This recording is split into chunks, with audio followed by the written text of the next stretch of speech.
ನಮಃ. ಶ್ರೀ ಪರಮಗುರುಭ್ಯೋ ನಮಃ. ಶ್ರೀಮದಾನಂದತೀರ್ಥಭಗವತ್ಪಾದಾಚಾರ್ಯ ಗುರುಭ್ಯೋ ನಮಃ.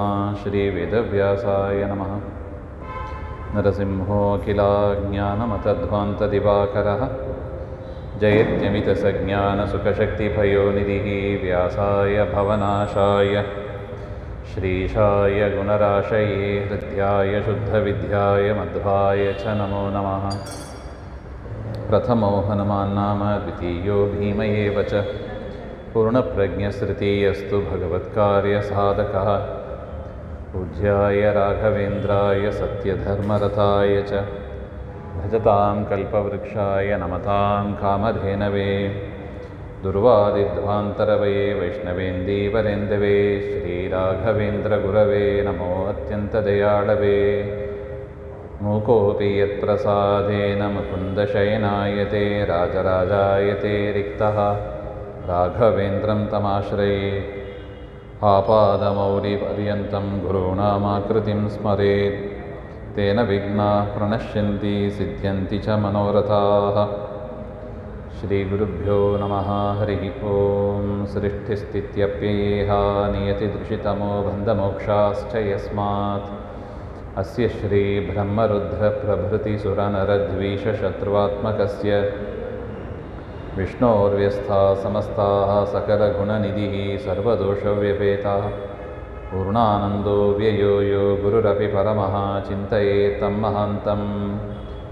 ಜನ್ಮಾದ್ಯಸ್ಯ ಯತೋನ್ವಯಾತ್ ಇತರತಶ್ಚಾರ್ಥೇಷ್ವವಿಘ್ನಸ್ವರಾಟ್ ತೇನೇ ಬ್ರಹ್ಮಹೃದಾಯ ಆದಿಕವಯೇ ಮುಹ್ಯಂತಿ ಯಂ ಸೂರಯಃ. ತೇಜೋ ವಾರಿಮೃಧಾಂ ಯಥಾ ವಿನಿಮಯೋ ಯತ್ರ ತ್ರಿಸರ್ಗೋ ಮೃಷಾ ಧಾಮ್ನಾ ಸ್ವೇನ ಸದಾ ನಿರಸ್ತಕುಹಕಂ ಸತ್ಯಂ ಪರಂ ಧೀಮಹಿ. ನಾರಾಯಣಂ ನಮಸ್ಕೃತ್ಯ ನರಂ ಚೈವ ನರೋತ್ತಮಂ ದೇವೀಂ ಸರಸ್ವತೀಂ ವ್ಯಾಸಂ ತತೋ ಗ್ರಂಥಮುದೀರಯೇ. ಕೃಷ್ಣಾಯ ವಾಸುದೇವಾಯ ಹರಯೇ ಪರಮಾತ್ಮನೇ ಪ್ರಣತಃ ಕ್ಲೇಶನಾಶಾಯ ಗೋವಿಂದಾಯ ನಮೋ ನಮಃ. ಕೃಷ್ಣಾಯ ವಾಸುದೇವಾಯ ದೇವಕೀನಂದನಾಯ ಚ ನಂದಗೋಪಕುಮಾರಾಯ ಗೋವಿಂದಾಯ ನಮೋ ನಮಃ.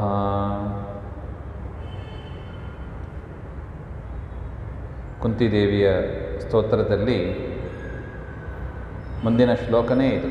ಕೃಷ್ಣಾಯ ವಾಸುದೇವಾಯ ದೇವಕೀನಂದನಾಯ ಚ ನಂದಗೋಪಕುಮಾರಾಯ ಗೋವಿಂದಾಯ ನಮೋ ನಮಃ.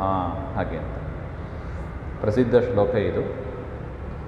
ಏವಂ ಜ್ಞಾನಭಕ್ತಿವಿಧಾನಯೋಃ ಅಶಕ್ಯತ್ವಂ ಉಕ್ತ್ವಾ ನಮಸ್ಕಾರವಿಧಾನಮೇವ ಅಸ್ಮಾಕಂ ಪುರುಷಾರ್ಥಸಾಧನಂ ಇತ್ಯಾಶಯೇನ ಪುನಃ ಪುನಃ ನಮತಿ. ಹಿಂದೆ ಹೇಳಿದರು ದೇವರಲ್ಲಿ ಭಕ್ತಿ ಮಾಡಬೇಕು ಹಾಗೆ ಅಂತ.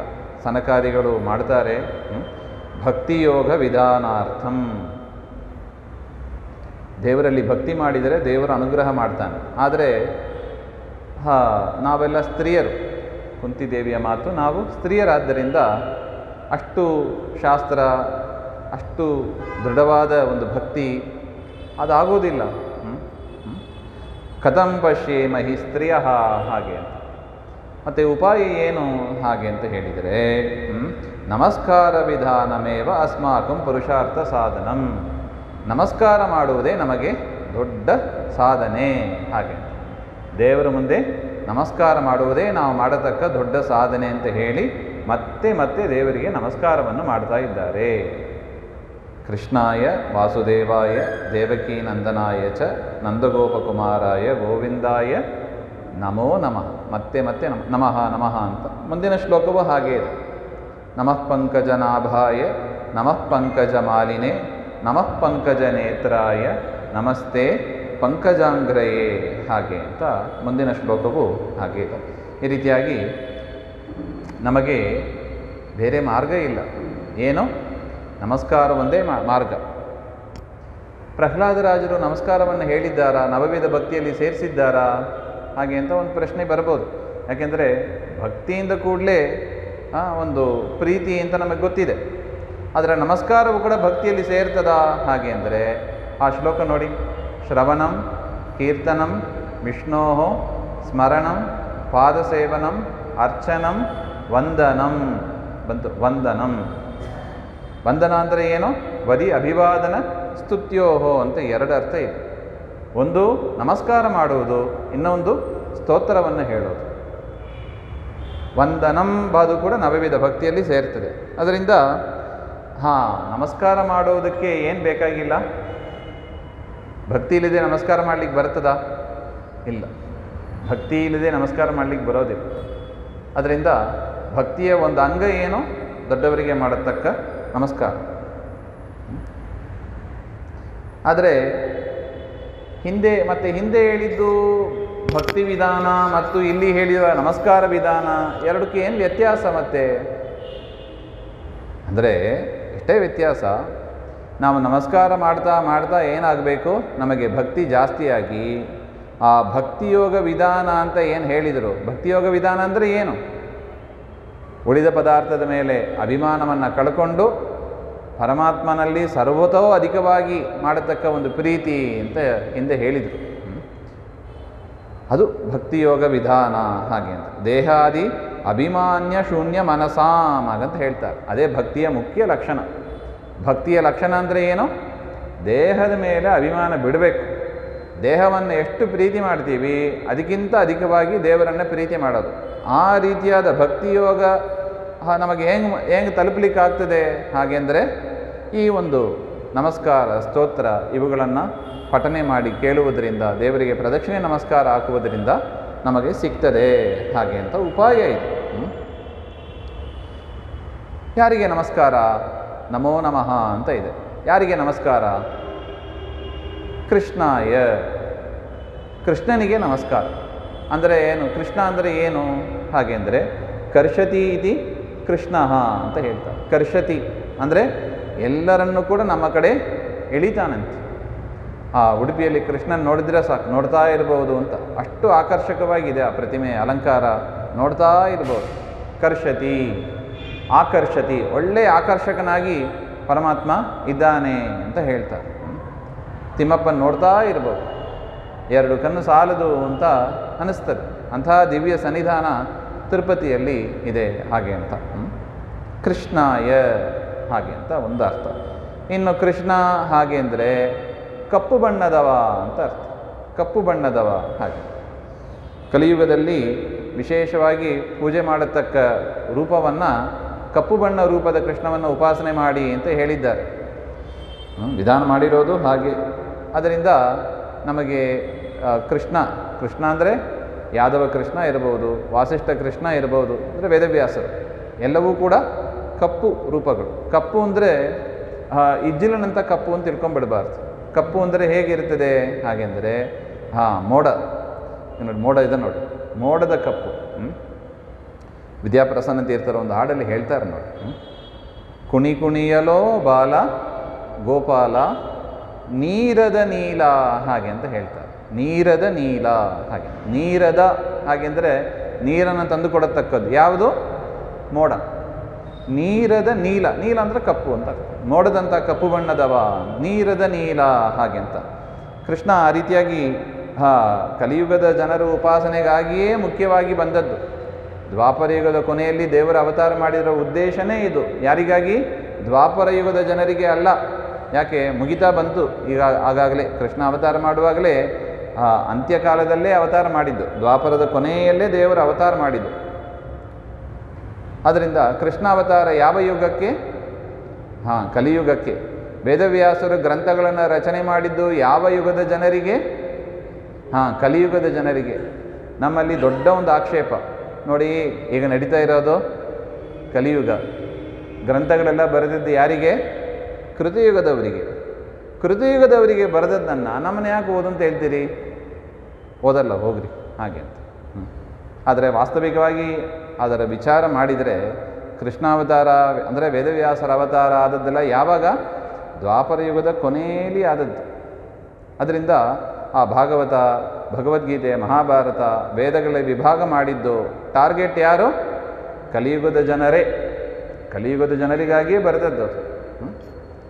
ಇನ್ನು ಕೆಲವರು ಕೇಳೋದುಂಟು, ಆಚಾರ್ಯರು ಅವರೆಲ್ಲ ಯಾವುದೋ, ನಮಗೆ ಯುಗದ ಕಾನ್ಸೆಪ್ಟೇ ಮರ್ತೋಗಿಬಿಟ್ಟಿದೆ. ಆಚಾರ್ಯರು ಅವತಾರ ಮಾಡಿದ್ದು ಯಾವುದೋ ಯುಗದಲ್ಲಿ, ಕಲಿಯುಗದಲ್ಲಿ ಅಲ್ಲ ಅಂತ ಹೇಳುವವರಿದ್ದಾರೆ. ಆಚಾರ್ಯ ಅವತಾರ ಮಾಡಿದ್ದು ಯಾವ ಯುಗದಲ್ಲಿ? ಕಲಿಯುಗದಲ್ಲೇ ಅವತಾರ ಮಾಡಿದ್ದು. ಕಲಿಯುಗ ಪ್ರಾರಂಭವಾಗಿ ಸುಮಾರು 5200 ವರ್ಷ ಆಗಿಬಿಟ್ಟಿದೆ. ಆಚಾರ್ಯ ಅವತಾರ ಮಾಡಿದ್ದು ಸುಮಾರು ಒಂದು 800 ವರ್ಷ ಹಿಂದೆ ಅಷ್ಟೇ. 800 ವರ್ಷ ಹಿಂದೆ ಆಚಾರ್ಯರು ಅವತಾರ ಮಾಡಿದ್ದು. ಅದರಿಂದ ಆಚಾರ್ಯರು ಅವತಾರ ಮಾಡಿದ್ದು ಯಾವ ಯುಗದಲ್ಲಿ? ಕಲಿಯುಗದಲ್ಲೇ ಮಾಡಿದ್ದು. ಸರ್ವಮೂಲ ಗ್ರಂಥ ಇರೋದು ಯಾರಿಗೆ? ಕಲಿಯುಗದ ಜನರಿಗೇ ಇರೋದು, ಬೇರೆ ಯುಗದ ಜನರಿಗೆ ಅಂತ ತಿಳಿಬಾರ್ದು. ಅದರಿಂದ ಕಲಿಯುಗದಲ್ಲಿ ನಮಗೆ ರಚನೆ ಮಾಡಿಕೊಟ್ಟಿರುವ ಗ್ರಂಥಗಳು ವೇದವ್ಯಾಸರ ಗ್ರಂಥ ಮತ್ತು ಶ್ರೀಮದ್ ಆಚಾರ್ಯರ ಗ್ರಂಥಗಳು, ಟೀಕಾ ಟಿಪ್ಪಣಿ ಎಲ್ಲವೂ. ಅದರಿಂದ ಕೃಷ್ಣಾಯ ಅಂದರೆ ಕಪ್ಪು ಬಣ್ಣದವ ಕೃಷ್ಣ, ಆ ರೂಪವನ್ನು ನಾವು ಉಪಾಸನೆ ಮಾಡಬೇಕು ಅಂತ ಆಚಾರ್ಯರು ಹೇಳುವಾಗ ಹೇಳ್ತಾರೆ. ಕಲಿಯುಗದಲ್ಲಿ 2 ಮಂತ್ರ ವೀರ್ಯವತ್ತರವಾಗಿ ಇರುತ್ತದಂತೆ. ಅನೇಕ ಮಂತ್ರಗಳಿದೆ. ತಂತ್ರಸಾರ ಸಂಗ್ರಹ ನೋಡಿದರೆ ಅದೊಂದು ಅಪರೂಪದ ಗ್ರಂಥ. ಅಲ್ಲಿ ನೋಡಿದರೆ ಅನೇಕ ಮಂತ್ರಗಳನ್ನು ಆಚಾರ್ಯರು ನಮಗೆ ತಿಳಿಸಿಕೊಡ್ತಾ ಇದ್ದಾರೆ. ಇದೆಲ್ಲ ಹೇಳಿಬಿಟ್ಟು ಕೊನೆಯಲ್ಲಿ ಹೇಳ್ತಾರೆ ಏನಂತ? ಕೃಷ್ಣ ಮಂತ್ರ, ವ್ಯಾಸ ಮಂತ್ರ ಕಲಿಯುಗದಲ್ಲೂ ಕೂಡ ಅನೇಕ ಒಂದು ಪ್ರಭಾವವನ್ನು ಕೊಡತಕ್ಕದ್ದು ಕೃಷ್ಣ ಮಂತ್ರ, ವ್ಯಾಸ ಮಂತ್ರ. ಹಾಗೆ ಆಚಾರ್ಯರ ಮಾತು ಸುಳ್ಳಾಗೋದಿಲ್ಲ. ಸೊ ಅದರಿಂದ ಆ ಕಪ್ಪು ರೂಪದ ಕೃಷ್ಣ, ಅವನನ್ನು ನಾವು ಉಪಾಸನೆ ಮಾಡಬೇಕು ಎಂಬ ಅದಕ್ಕಾಗಿ ಕುಂತಿದೇವಿ ಏನು ಮಾಡಿದ್ದಾರೆ? ಕೃಷ್ಣಾಯ ಆ ಪದವನ್ನು ಇಲ್ಲಿ ಹಾಕಿದ್ದಾರೆ. ರಾಮ. ಹೌದು.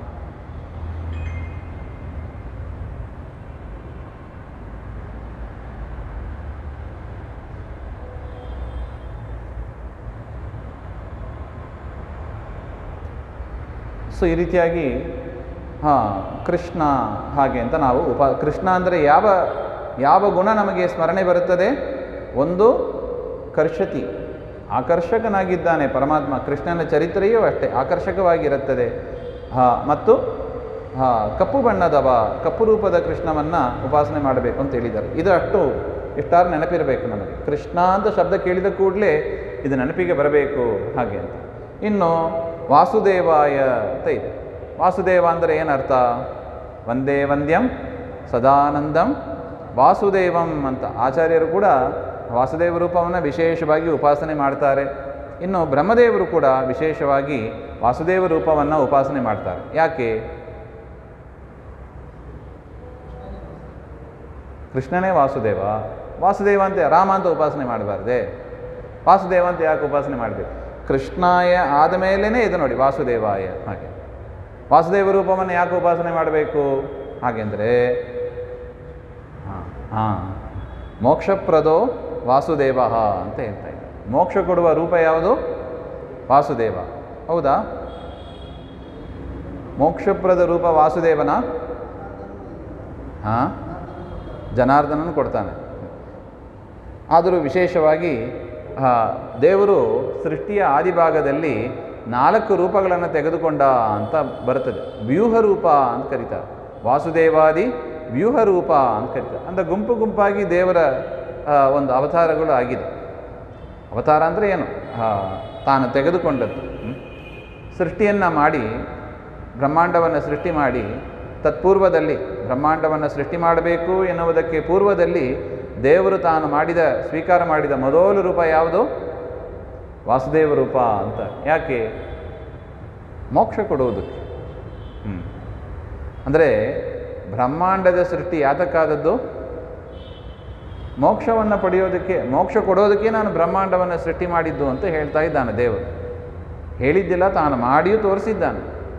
ಅದರಿಂದ ಮೊದಲು ತೆಗೆದುಕೊಂಡ ರೂಪ ಯಾವುದು? ವಾಸುದೇವ. ವಾಸುದೇವ ರೂಪನೇ ಮೋಕ್ಷ ಕೊಡತಕ್ಕದ್ದು. ಇನ್ನು ವಾಸುದೇವ ತದನಂತರ ಸಂಕರ್ಷಣ ರೂಪದಿಂದ ಪರಮಾತ್ಮ ಏನು ಮಾಡ್ತಾನೆ? ಜಗತ್ತನ್ನು ನಾಶ ಮಾಡ್ತಾನೆ.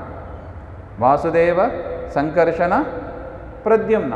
ತದನಂತರ ಸೃಷ್ಟಿ ಮಾಡುವುದಕ್ಕಾಗಿ ಪ್ರದ್ಯುಮ್ನ ಎನ್ನುವ ರೂಪವನ್ನು ದೇವರು ತೆಗೆದುಕೊಳ್ತಾನೆ.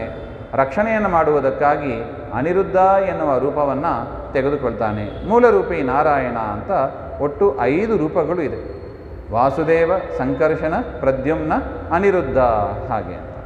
ಮೋಕ್ಷ ಕೊಡುವುದಕ್ಕಾಗಿ ಸಂಹಾರ ಮಾಡುವುದಕ್ಕಾಗಿ, ಸೃಷ್ಟಿ ಮಾಡುವುದಕ್ಕಾಗಿ, ರಕ್ಷಣೆಯನ್ನು ಮಾಡುವುದಕ್ಕಾಗಿ ಈ 5 ರೂಪಗಳನ್ನು ಚಿಂತನೆ ಮಾಡಬೇಕು ಅಂತ ಹೇಳ್ತಾರೆ. ನಮಗೆ ವೈಶ್ವದೇವ ಮಂತ್ರ ಅಂತ ಒಂದು ಇದೆ. ವೈಶ್ವದೇವದಲ್ಲಿ ಪ್ರಾಯಶ್ಚಿತ್ತ ಮಂತ್ರ ಅಂತ ಒಂದು. ಯಾವುದು? ಭೂಹು ಭುವಃ ಸ್ವಃ ಭೂರ್ಭುವ ಸ್ವಃ. ಹಾಗೆ ಈ 4 ರೂಪವನ್ನೇ ನಾವು ಕ್ರಮೇಣ ಚಿಂತನೆ ಮಾಡ್ತಾ ಬರೋದು. ಓಂ ಭೂಹು ಸ್ವಃ ಅಗ್ನಯೇ ಶ್ರೀ ಅನಿರುದ್ಧಾಯ ಇದಂ ನಮಃ. ಅನಿರುದ್ಧ ಅಂತ ಬಂತು. ಅನಿರುದ್ಧ ಪ್ರದ್ಯುಮ್ನ ಸಂಕರ್ಷಣ ವಾಸುದೇವ ಅಂತ ಭೂರ್ಭುವ ಸ್ವಃ ವಾಸುದೇವಾಯ ಇದಂ ನಮಃ ಹಾಗೆ ಅಂತಲೇ ಹೇಳಿ. ಅದರಿಂದ ದೊಡ್ಡ ಪ್ರಾಯಶ್ಚಿತ್ತ ಮಂತ್ರ ಅದು. ವಾಸುದೇವ ರೂಪಿಯ ಸ್ಮರಣೆ ಅದು ಭಾರಿ ವಿಶಾಲವಾದದ್ದು. ಈ ವಾಸುದೇವ ರೂಪ ಯಾವುದಿದೆ ಅದನ್ನೇ ನಾರದರು ಧ್ರುವರಾಜರಿಗೆ ಉಪದೇಶ ಮಾಡಿದರು. ನಮೋ ಭಗವತೆ ವಾಸುದೇವಾಯ ಹಾಗೆ ಅಂತ ವಾಸುದೇವ ದ್ವಾದಶಾಕ್ಷರ ಮಂತ್ರ ಅಂತ ಕರೀತಾರೆ. ಆ ವಾಸುದೇವ ರೂಪನನ್ನೇ ಧ್ರುವರಾಯ ವಿಶೇಷವಾಗಿ ಧ್ಯಾನ ಮಾಡಿದ್ದು ಹಾಗೆ ಅಂತ ನಾವು ನೋಡ್ತೀವಿ. ಅದರಿಂದ ನಮಗೆ ಮೋಕ್ಷ ಆಗಬೇಕು ಹಾಗೆ ಅಂದರೆ ವಾಸುದೇವ ರೂಪಿ ಪರಮಾತ್ಮನನ್ನು ವಿಶೇಷವಾಗಿ ಚಿಂತನೆಯನ್ನು ಮಾಡಬೇಕು ಅಂತ ಹೇಳ್ತಾರೆ. ಅಲ್ಲ, ಮೋಕ್ಷ ಅಂದರೆ ಮೋಕ್ಷಕ್ಕೂ ವಾಸುದೇವನಿಗೆ ಏನು ಸಂಬಂಧ?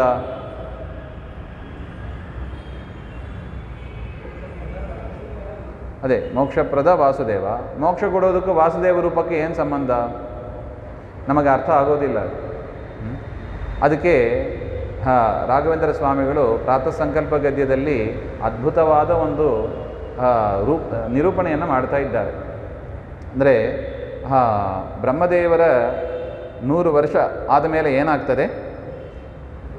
ಎಲ್ಲರೂ ಕೂಡ ಅಂದರೆ ಮನುಷ್ಯರು, ಸಜ್ಜನರು ಎಲ್ಲ ದೇವತೆಗಳಲ್ಲಿ, ಋಷಿಗಳಲ್ಲಿ ಲಯ ಹೊಂದುತ್ತಾರೆ. ಋಷಿಗಳು ದೇವತೆಗಳಲ್ಲಿ, ದೇವತೆಗಳು ಇಂದ್ರದೇವರಲ್ಲಿ, ಇಂದ್ರದೇವರು ಗರುಡಶೇಷರಲ್ಲಿ, ಗರುಡಶೇಷರು ಬ್ರಹ್ಮದೇವರಲ್ಲಿ, ಬ್ರಹ್ಮದೇವರು ನಾರಾಯಣನಲ್ಲಿ ಲಯವನ್ನು ಹೊಂದುತ್ತಾರೆ. ಆಗ ಏನಾಗ್ತದೆ? ಪ್ರಳಯ ಆಗ್ತದೆ. ಪ್ರಳಯ ಆಗ ಏನಾಗ್ತದೆ? ಲಿಂಗದೇಹ ಸ್ನಾನ ಮಾಡಿ ಬ್ರಹ್ಮದೇವರು ಏನು ಮಾಡ್ತಾರೆ? ಈ ನವವಿಧ ಆವರಣ ಇದೆ, ಬ್ರಹ್ಮಾಂಡದ ಸುತ್ತ ನವವಿಧ ಆವರಣ ಇದೆ. ಅದರಲ್ಲಿ ಇರತಕ್ಕ ರೂಪಗಳೆಲ್ಲ ಲಯವನ್ನು ಪಡೆದು ತಾವು ವಿರಜಾ ನದಿ ಸ್ನಾನ ಮಾಡಿ ಲಿಂಗದೇಹ ಭಂಗ ಆಗಿರುತ್ತದೆ. ಲಿಂಗದೇಹ ಭಂಗ ಆಗಿರುತ್ತದೆ, ಆದರೆ ಏನಾಗಿರೋದಿಲ್ಲ? ಆನಂದದ ಅನುಭವ ಬರೋದಿಲ್ಲ. ನಾವು ನಿನ್ನ ನೋಡಿದ್ದೀವಿ, ಮಾಯಾ ಯಮನಿಕಾ ಛನ್ನ ಹಾಗೆ ಅಂತ 2 ಪರದೆ ಅಂತ ಹೇಳಿದ್ದಾರೆ. ಜೀವಾಚ್ಛಾದಿಕ, ಪರಮಾಚ್ಛಾದಿಕ ಅಂತ. ಅದನ್ನು ದೇವರು ತೆಗೆಯೋದಿಲ್ಲ. ಲಿಂಗದೇಹ ಭಂಗ ಆದರೂ ಕೂಡ ಲಿಂಗದೇಹಕ್ಕೂ ಜೀವನ ಸ್ವರೂಪದ ಮಧ್ಯದಲ್ಲೂ 2 ಆವರಕ ಇದೆ, ಜೀವಾಚ್ಛಾದಿಕ, ಪರಮಾಚ್ಛಾದಿಕ ಅಂತ. ಅದನ್ನು ದೇವರು ತೆಗೆಯೋದಿಲ್ಲ. ವಿರಜಾ ನದಿ ಸ್ನಾನ ಆದಾಗ ಏನಾಗ್ತದೆ? ಲಿಂಗದೇಹ ಒಟ್ಟೋಗ್ತದೆ. ಲಿಂಗದೇಹ ಒಟ್ಟೋಗ್ತದೆ, ಆದರೆ ಜೀವನಿಗೆ ಸುಖದ ಅನುಭವ ಆಗೋದಿಲ್ಲ. ಅಂತಹ ಸಂದರ್ಭದಲ್ಲಿ ಪ್ರಳಯ ಬಂದೋಗ್ತದೆ. ಪ್ರಳಯ ಕಾಲ ಅಂದರೆ ಎಷ್ಟು? ಅದು ಬ್ರಹ್ಮದೇವರ 100 ವರ್ಷದಷ್ಟು ಪ್ರಳಯ. ಎಷ್ಟು ಕಾಲ ಟೈಮ್ ಇರುತ್ತದೋ ಅಷ್ಟೇ ಟೈಮು ಪ್ರಳಯ ಕಾಲ.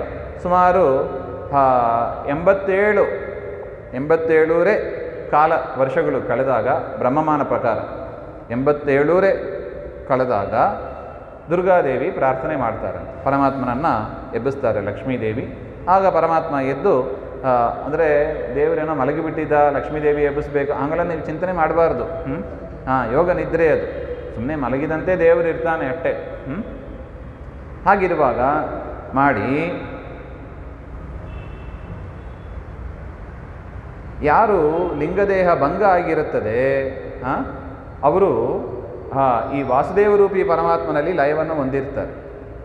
ಎಲ್ಲರೂ ಕೂಡ ವಾಸುದೇವನಲ್ಲಿ ಲಯವನ್ನು ಹೊಂದೋದಿಲ್ಲ. ಬ್ರಹ್ಮದೇವರು ಯಾರಲ್ಲಿ ಲಯವನ್ನು ಹೊಂದುತ್ತಾರೆ? ವಾಸುದೇವ ರೂಪನಲ್ಲಿ ಲಯವನ್ನು ಹೊಂದುತ್ತಾರೆ. ಅದಕ್ಕೆ ಬ್ರಹ್ಮದೇವರು ವಿಶೇಷವಾಗಿ ಯಾವ ರೂಪವನ್ನು ಉಪಾಸನೆ ಮಾಡ್ತಾರೆ? ವಾಸುದೇವ ರೂಪನನ್ನೇ. ಯಾಕೆ? ತಾವು ಮುಂದೆ ಅಲ್ಲೇ ಲಯ ಆಗಲಿಕ್ಕಿರೋದು. ಆ ವಾಸುದೇವ ರೂಪನಲ್ಲಿ ಯಾರು ಲಯ ಆದರೂ ಅವರನ್ನು ಪರಮಾತ್ಮ ಏನು ಮಾಡ್ತಾನೆ? ವಾಸುದೇವ ರೂಪಿ ಪರಮಾತ್ಮ ತಾನು ಕರ್ಕೊಂಡು ಹೋಗ್ತಾನೆ. ಶ್ವೇತದ್ವೀಪ ಕರ್ಕೊಂಡೋಗಿ ಅಲ್ಲಿ ಅನಂತ ಪದ್ಮನಾಭ ಅಂತ ಇದ್ದಾನೆ, ಪದ್ಮನಾಭ ರೂಪಿ. ಆ ರೂಪವನ್ನು ದರ್ಶನ ಮಾಡಿದಾಗ ಅಲ್ಲಿರುವ ಪರಮಾತ್ಮ ಏನು ಹೇಳ್ತಾನೆ? ಅನುಗ್ರಹ ಮಾಡ್ತಾನೆ. ಏನಂ ಮೋಚಯಾಮಿ ಹಾಗೆ ಅಂತ ದೇವರು ಹೇಳಬೇಕಂತೆ. ಇವನಿಗೆ ಮೋಕ್ಷ ಆಗಲಿ ಹಾಗೆ ಅಂತ ಅನುಗ್ರಹ ಮಾಡಿದರೆ ಆಗ ಏನಾಗ್ತದೆ, ಆ ಜೀವಾಚ್ಛಾದಿಕ ಪರಮಾಚ್ಛಾದಿಕ ಎನ್ನುವ ಆ ತೆರೆ ನಾಶವಾಗ್ತದೆ. ಅದು ನಾಶವಾಗ್ತದೆ ಅಂದರೆ ಏನದು, ದೇವರು ಸರಿಸ್ತಾನೆ, ಆನಂದದ ಅನುಭವ ನಮಗೆ ಆ ಕ್ಷಣದಿಂದ ಆಗ್ತದೆ ಅಂತ. ಈ ರೀತಿಯಾಗಿ ಆ ಮೂಲ ರೂಪಕ್ಕೆ ನಮ್ಮನ್ನು ಕರ್ಕೊಂಡು ಹೋಗುವ ರೂಪ ಯಾವುದು? ವಾಸುದೇವ ರೂಪ ಅಂತ ಹೇಳ್ತಾರೆ. ಅದರಿಂದ ಮೋಕ್ಷಪ್ರದ ಅಂದರೆ ವಾಸುದೇವ ರೂಪಿ ಪರಮಾತ್ಮ. ದೇವರ ರೂಪದಲ್ಲಿ ವ್ಯತ್ಯಾಸ ಇಲ್ಲ, ಎಲ್ಲ ದೇವರ ರೂಪವೂ ಒಂದೇ. ಆದರೂ ಕೂಡ ಈ ಒಂದು ಕ್ರಮವನ್ನು ದೇವರು ಇಟ್ಕೊಂಡಿದ್ದಾನೆ. ಈ ಕ್ರಮದಲ್ಲೇ ಆಗಬೇಕು ಹಾಗೆ ಅಂತ. ಸಂಕರ್ಷಣ ರೂಪದಿಂದಲೇ ಸಂಹಾರ ಆಗಬೇಕು ಹಾಗೆ ಅಂತ. ವಾಸುದೇವ ರೂಪದಿಂದಲೇ ಮೋಕ್ಷ ಆಗಬೇಕು. ಬೇರೆ ರೂಪಕ್ಕೆ ಆ ಸಾಮರ್ಥ್ಯ ಇಲ್ಲ ಅಂತ ತಿಳಿಯಬಾರದು, ದೇವರು ತೋರಿಸಿಕೊಡೋದಿಲ್ಲ ಅಷ್ಟೇ. ಅದರಿಂದ ವಿಶೇಷವಾಗಿ ಜ್ಞಾನಿಗಳು ಆ ರೂಪವನ್ನು ಚಿಂತನೆ ಮಾಡ್ತಾ ಇದ್ದಾರೆ. ನಾವು ಕೂಡ ಈ ರೂಪವನ್ನು ಚಿಂತನೆ ಮಾಡಬೇಕು. ನಾವು ಅಂದರೆ ಯಾರು? ಜೀವರು ಅಂದರೆ ಯಾರು? ಮೋಕ್ಷವನ್ನು ಬಯಸುವ ಜೀವರು. ನೋಡಿ, ಯಾರು ಸಂಧ್ಯಾವಂದನೆ ಮಾಡಬೇಕು? ಮೋಕ್ಷವನ್ನು ಬಯಸುವವರು ಮಾಡಬೇಕು. ಮೋಕ್ಷ ಇಲ್ಲ, ನನಗೆ ಮೋಕ್ಷ ಬೇಡ, ಸಂಧ್ಯಾವಂದನೆ ಎಲ್ಲ ಬಿಟ್ಟು ಬಿಡಿ. ಖುಷಿ ಆಯಿತು ನಮಗೆ ಅಲ್ವಾ? ಸಂಧ್ಯಾವಂದನೆ ಬಿಟ್ಟು ಬಿಡಿ ಅಂದರೆ ಖುಷಿ, ಏಕಾದಶಿ ಬಿಟ್ಟು ಬಿಡಿ ಅಂದರೆ ಖುಷಿ. ಇದೆಲ್ಲ ಯಾರಿಗೆ ಇರೋದು? ಮೋಕ್ಷ ಬೇಡ, ಬಿಟ್ಟು ಬಿಡಿ ಅಷ್ಟೆ. ಮೋಕ್ಷ ಬೇಡ ಅನ್ನೋರು ಬಿಡ್ಬೋದು. ಆದರೆ ಮೋಕ್ಷ ಬೇಕು, ನಿತ್ಯ ಸುಖ ಬೇಕು ಅನ್ನುವವರು ಇದನ್ನೆಲ್ಲ ಮಾಡಲೇಬೇಕು. ಅದಕ್ಕೆ ಸಂಧ್ಯಾವಂದನೆಯಲ್ಲಿ ಹೇಳ್ತಾರೆ ನೋಡಿ. ಸಂಧ್ಯಾವಂದನೆಯಲ್ಲಿ ಇರುವ ಮಂತ್ರ ಯಾವುದು? ವಾಸನಾತ್ ವಾಸುದೇವಸ್ಯಾಹ ವಾಸತಂತೆ ಜಗತ್ರಯಂ ಸರ್ವಭೂತ ನಿವಾಸೋಸಿ ವಾಸುದೇವ ನಮೋಸ್ತುತೆ. ಏನರ್ಥ ವಾಸುದೇವ ಹಾಗೆಂದರೆ ವಾಸ ಮಾಡ್ತಾ ಇರೋದರಿಂದ ವಾಸುದೇವ ಅಂತ ಅರ್ಥ ಬಂತು. ಅಂದರೆ ಏನರ್ಥ? ದೇವರು ಎಲ್ಲ ಕಡೆ ವಾಸವಾಗಿದ್ದಾನೆ, ಅದರಿಂದ ದೇವರಿಗೆ ವಾಸುದೇವ. ವಾಸನಾತ್ ವಾಸುದೇವೋಸಿ ವಾಸಿತಂತೆ ಜಗತ್ರಯಂ ಅಂತ ಒಂದು ಪಾಠ ಇದೆ. ಎಲ್ಲ ಲೋಕದಲ್ಲೂ ಎಲ್ಲರಲ್ಲೂ ವಾಸ ಮಾಡ್ತಾ ಇರೋದರಿಂದ ದೇವರಿಗೆ ವಾಸುದೇವ ಹಾಗೆ ಒಂದರ್ಥ. ಇನ್ನೊಂದರ್ಥ ಹಾಗೆಂದರೆ ಅಂದರೆ ಜ್ಞಾನ, ಹಸು ಅಂದರೆ ಆಯುಷ್ಯ, ಪ್ರಾಣ ಅಂತ ಅರ್ಥ. ಹಸು ಅಂದರೆ ಪ್ರಾಣ, ಅಂದರೆ ಜ್ಞಾನ. ವಾಯುದೇವರಲ್ಲಿ ವಿಶೇಷವಾಗಿ ಪರಮಾತ್ಮ ಏನು ಮಾಡಿದ್ದಾನೆ? ಈ ಜ್ಞಾನ, ಈ ಪ್ರಾಣ, ಆ ಶಕ್ತಿಯನ್ನು ಕೊಡುವವನಾಗಿ ವಾಸ ಮಾಡಿಕೊಂಡಿದ್ದಾನೆ. ಅದರಿಂದಲೂ ಕೂಡ ದೇವರಿಗೆ ವಾಸುದೇವ ಅಂತ ಹೆಸರು. ಹಾಗೆ ಅನೇಕ ಒಂದೊಂದು ಶಬ್ದ ತೆಗೆದರೆ ತುಂಬ ಅರ್ಥಗಳಿದೆ. ಸಂಸ್ಕೃತ ವಾಂಗ್ಮಯ ಹಾಗಿರುತ್ತದೆ. ನಮಗೆ ಸಮಯ ಸಾಲದು ಅಷ್ಟೇ. ಒಂದೊಂದೇ ಸಹಸ್ರನಾಮ ಹೇಳ್ತಾ ಹೋದರೆ ಒಂದೊಂದು ಅರ್ಥಕ್ಕೂ ಸಾವಿರ ಅರ್ಥಗಳು ಇದೆ. ಸಂಸ್ಕೃತ ವಾಂಗ್ಮಯ ಅಂದರೆ ಹಾಗೆ. ಆಚಾರ್ಯರು ಕನಿಷ್ಠ 100 ಅರ್ಥವನ್ನು ಹೇಳಿದ್ದಾರೆ ಅಂತ ಇದೆ.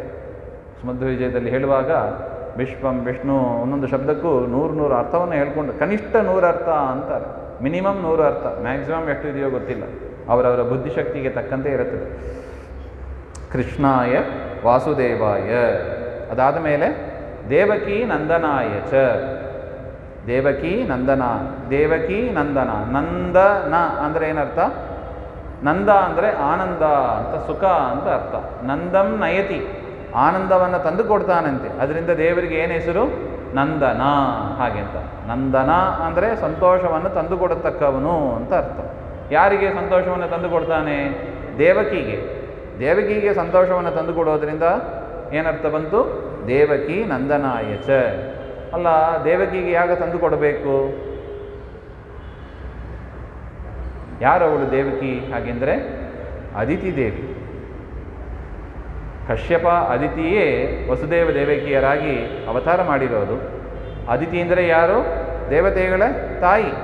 ದೇವತೆಗಳ ತಾಯಿ ಪರಮಾತ್ಮ ತಾನೂ ಕೂಡ ವಾಮನನಾಗಿ ಕಶ್ಯಪ ಅದಿತಿಯಲ್ಲಿ ಅವತಾರ ಮಾಡಿದ್ದುಂಟು. ಕೃಷ್ಣಿಗರ್ಭ ಅಂತ ಹೇಳ್ತಾರೆ, ವಾಮನ ಅಂತ ಹೇಳ್ತಾರೆ, ಕೃಷ್ಣ ಅಂತ ಹೇಳ್ತಾರೆ. ಇದೆಲ್ಲವೂ ಕೂಡ ಪರಮಾತ್ಮ